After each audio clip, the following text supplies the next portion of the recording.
Good. Thank you for joining us. My name is Jennifer Homendy, and I'm the chairwoman of the National Transportation Safety Board. The National Transportation Safety Board is an independent federal agency that's charged by Congress with investigating every civil aviation and serious accident and serious incident in the United States and significant events in other modes of transportation. I want to start by expressing our deepest condolences, our sympathies on behalf of the entire board for those who lost loved ones in this terrible tragedy. Our thoughts, our prayers are with you. Entire communities were affected, and we are thinking of you. With me today is Bryce Banning. Bryce is a senior aircraft accident investigator with the National Transportation Safety Board. He's also going to serve as our investigator in charge of this investigation. Also with me today is the entire board. We have Todd Inman, member Todd Inman. Todd is going to serve as the board member on scene, the spokesperson for this investigation. All of the board members will be here. We have Vice Chairman Alvin Brown, member Mike Graham, who lived in Wichita for 20 years, and we also have member Tom Chapman. The NTSB's headquarters is just a mile from here. And so we are all here because this is an all-hands on-deck event. And we're here to assure the American people that we are going to leave no stone unturned in this investigation. We are going to conduct a thorough investigation of this entire tragedy, looking at the facts. Now, with that, I want to level set. When we go to the scene, and we were here last night, we allow the responders to do their important safety mission, which in this case was search and rescue and recovery. We stand back to allow them to do their important safety mission. And so this, for us, is our first full day on scene with our entire crew coming together. We have about nearly 50 people on scene, and in addition to our resources back at headquarters in our labs and throughout the agency. So with that said, we are not going to get into specific facts in this press conference. I want to level set here.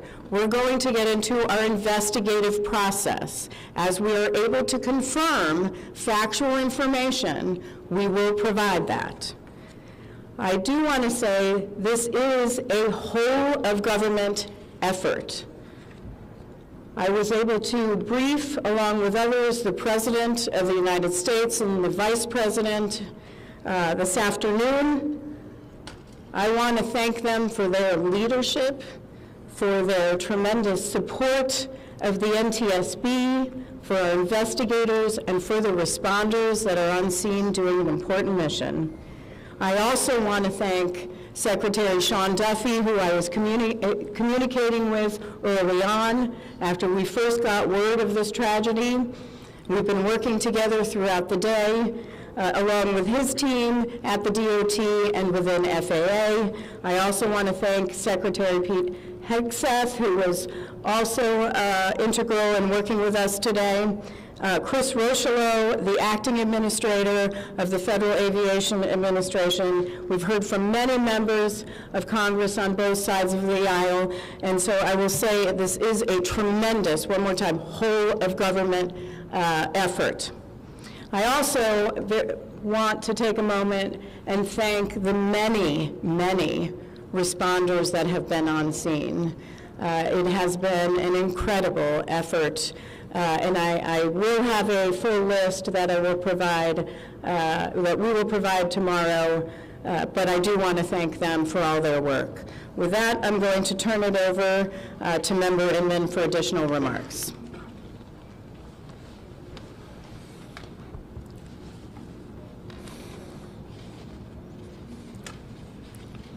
So today is our first full day on scene. Our investigative team will be on scene as long as it takes in order to obtain all of the perishable evidence and all of the fact-finding that is needed to bring us to a conclusion of probable cause. Our mission is to understand not just what happened, but why it happened, and to recommend changes to prevent it from happening again. Since we're just beginning our investigation, we don't have a great deal of information to share right now.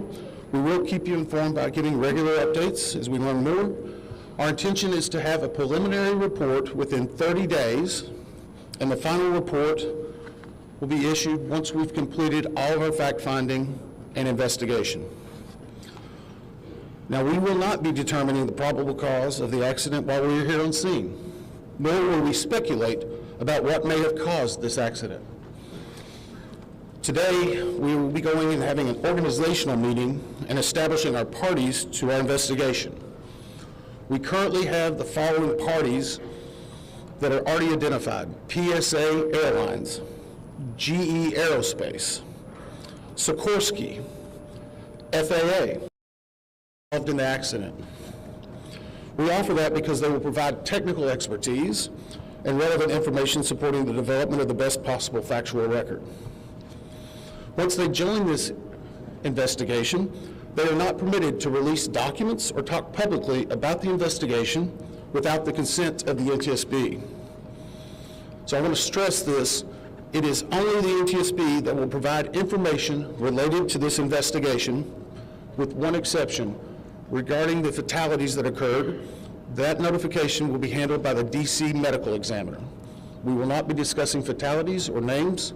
That will be handled by them as the proper authority.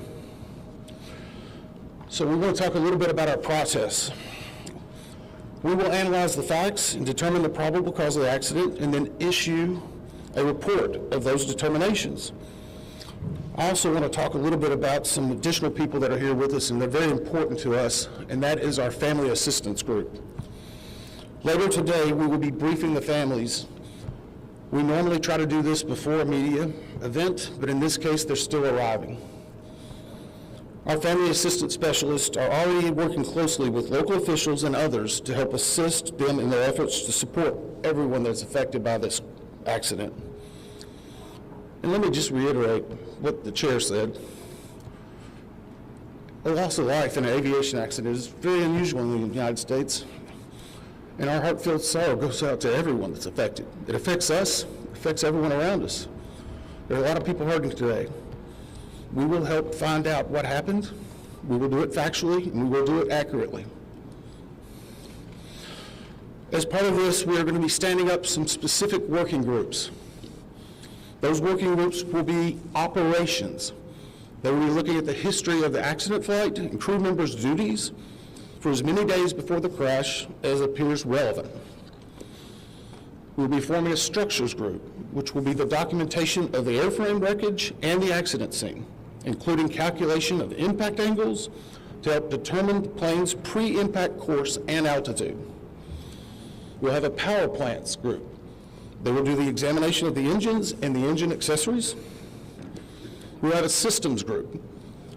They will study the components of the plane's hydraulic, electrical, pneumatic, and associated systems, together with the instruments and elements of the flight control system. We'll have an air traffic control group. They will do reconstruction and review of air traffic control systems provided to and including acquisition of pertinent flight track surveillance information, what you might typically think of as radar or ADS-B, along with controller pilot communications.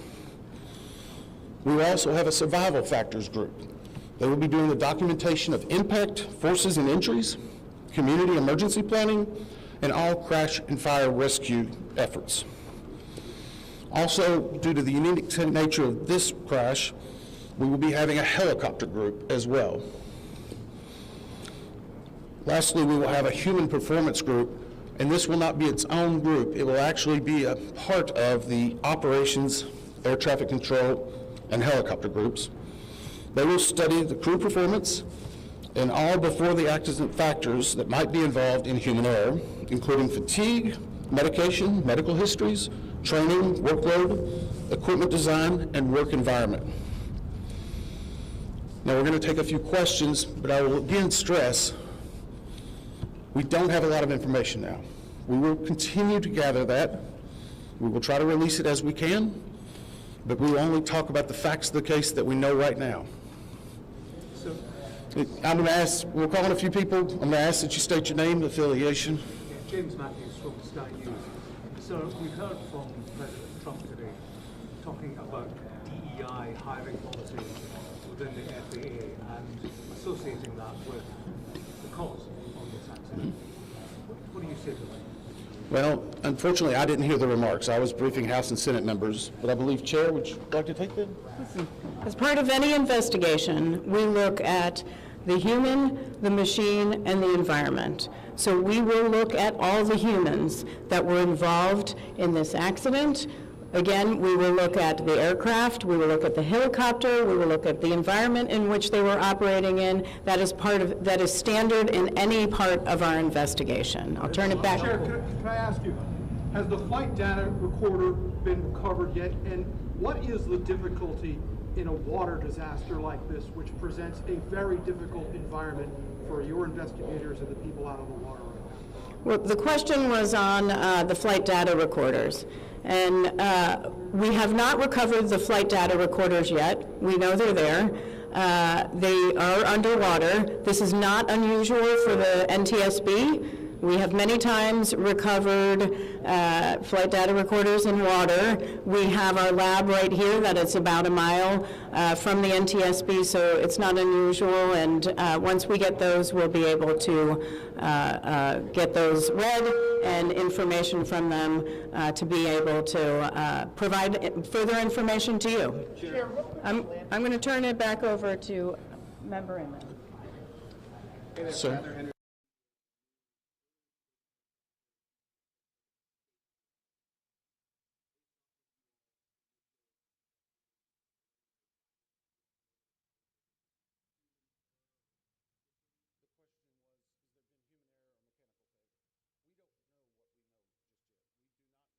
Facts to be able to rule in or out human factor, mechanical factors. That is part of the NTSB investigative process, and where all of these groups will come together. It's one of the reasons why the NTSB is known as the gold standard. We will take the time that's necessary, but I'd also like to reiterate, if we find something that is a significant issue that warrants immediate action, we will not hesitate to make those recommendations and make them public. We have a good track record on that, and we want to continue doing so. Sir? Hello, Sir. Tom Costello with NBC News.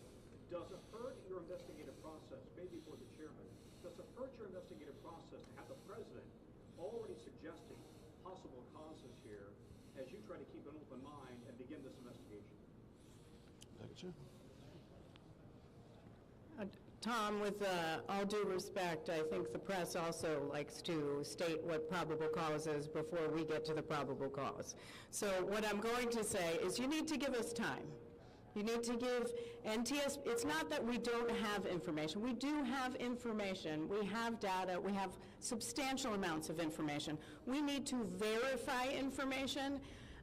We need to take our time to make sure it is accurate. That's best for you. That's important for the families. It's important for legislators who are seeking answers to try to figure out what they're going to do about this. And so it will take time. We do have a lot of information, but we need some time to verify that. Yeah, Member Chase Williams from Fox Business. I'm wondering about the conditions in the tower last night. Were there any performance issues in the past with any of these controllers? Anything of that? The question is about controllers. As I said, we're just now forming the groups. The controllers do have union representation, which they're entitled to. They'll be working with our party system and our party groups. They'll be conducting interviews. Those interviews will need to be analyzed, transcribed, and other team members will need to look over it. It'll be a long process, but we will go through the entire history. My question is for the chairwoman. Can you tell us more about what the president and the vice president's responses were when you briefed them this afternoon? Sure. So the question was about my briefing for the president and the vice president. As a standard, we offer briefings on our process and what we know, and this was a briefing with the President and Vice President and with Secretary Duffy and Secretary Hegseth and also the acting administrator of the FAA. There was discussion on what we know so far and our process, and that was about it. Ma'am, Chairwoman, Stephanie Ramos with ABC News. Similar to Tom Costello's question, the President has stated what may have caused the crash, stating common sense. Does that affect your progress at all at this early stage? Yeah, so the NTSB, we conduct an important safety mission where we take a very careful approach. I'm sorry, the question was on speculating during investigations, which is, we often hear about. What I will say is we look at facts on our investigation, and that will take some time. And at some point, we'll be able to provide that factual information, as Member Inman said, and provide that hopefully tomorrow. Hang on a second. Dave. Jefferson from Reuters. Have you been able to retrieve the black boxes from the helicopter? Has the military decided whether they're going to read those to the NTSB? And what about the ATC tapes? Have you answered those? So the question was about black boxes, which are referred to as black boxes, which are typically orange. We have not recovered any of the boxes involved yet. We feel comfortable and confident that we will be able to. Right now, recovery of life is probably the most important in those that were involved. I mean, there are still ongoing recovery efforts involving the fatalities involved, along with some debris is coming out as well. We will make sure that that perishable evidence is maintained. We have a great process for that. We will probably have more than one black box, so to speak. It's our understanding that the Sikorsky helicopter is equipped with some form of recording devices, and those will be read either by the DoD or by us. We have a good starting relationship with them, and we've already made agreements in order to be able to do that. So I feel comfortable in what we're going to be doing.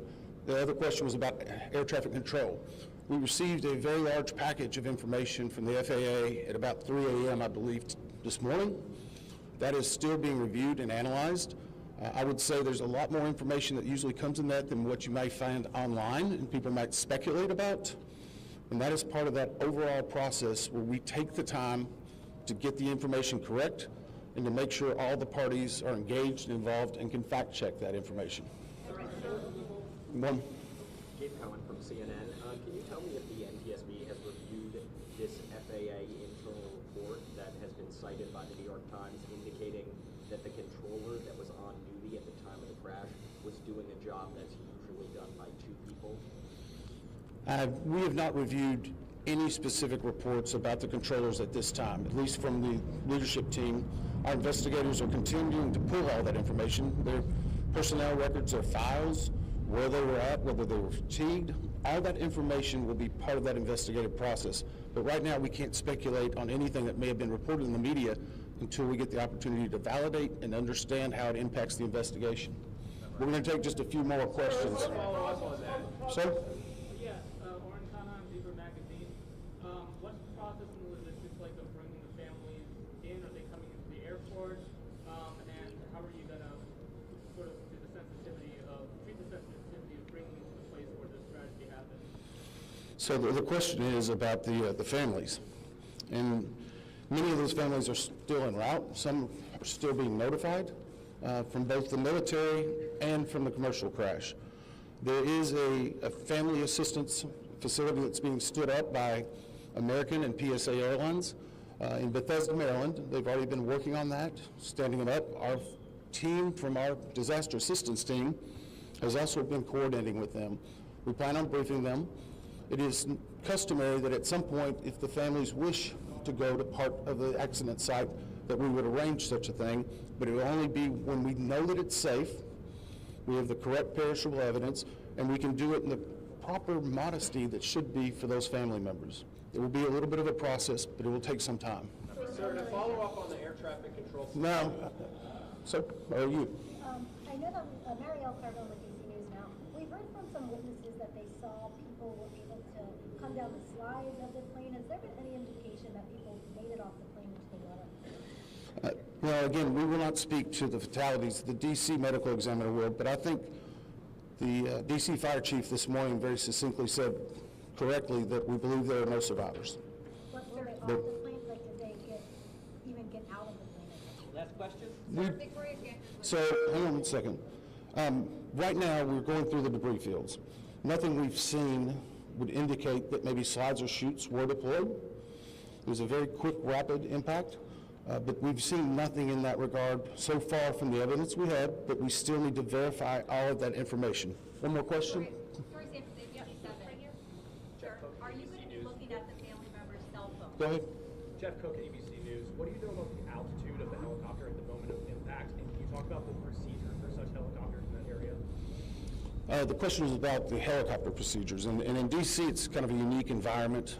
We've been getting briefed more and more by the FAA. I'm not an air traffic control specialist, but they're actually helicopter zones, if you will, or tracks. And this one was transiting, I believe, from track 1 to 4 as part of their normal procedure. If you live in D.C., you see a lot of helicopters going down into this area, so there's a very well-defined system in that regard. As far as altitude, until we get the additional information, we can't validate or basically corroborate any of that until we get more of the electronic data and the data that's on the plane. I do want to clarify one question that also came about cell phones. You know, in today's age and time, a lot of electronics and other devices do contain a lot of different information. We've found on a number of our accidents that we actually are notified through a smartphone that may sense that. As part of our process, we will obviously treat all of the effects of the deceased with dignity. We are already starting to pull that information together. If we feel that it's necessary to find or pull some of that information, we will work with the families and make sure we do it in a manner that's respectful for them and their privacy. But right now, we don't have any plans specifically on that amount, on that area until we need to. Thank you very much. Thank you very much.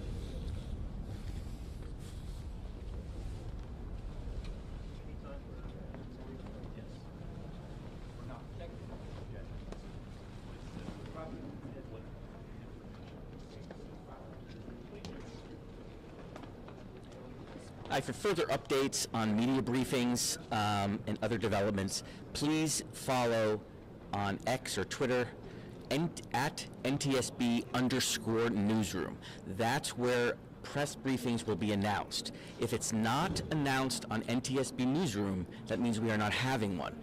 Oftentimes there are other press conferences during the day, but only NTSB press conferences will be announced on at NTSB_newsroom. As far as we know, this will be the location for the briefings tomorrow at least. Anything else today? Nothing today that we know of. If we do have information, we will either tweet it out on Newsroom as we speak, or we'll include it in tomorrow's briefing. Can you spell his name?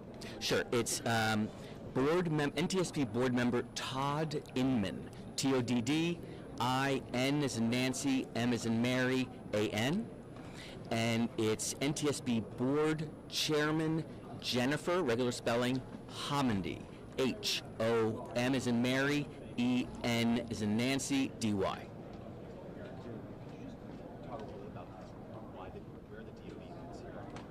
No, I can't talk about substance. I'm just logistics. No press conference tonight, you think?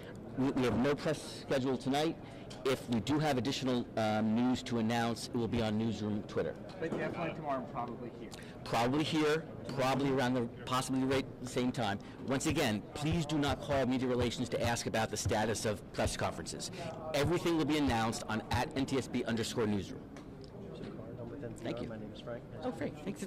Thanks so much. I'm sorry to text you about the press conference. No problem. How are you doing? Yeah. Oh, thank you. I appreciate this. Don't flood the lines. I'm sorry? Don't flood the lines. It'll be all online. Yeah. We're not holding a press conference that's not announced on Newsroom. Thank you. That's it. Hey, you better cast. Yeah. Oh, great. Can I just take a note of your... Sure.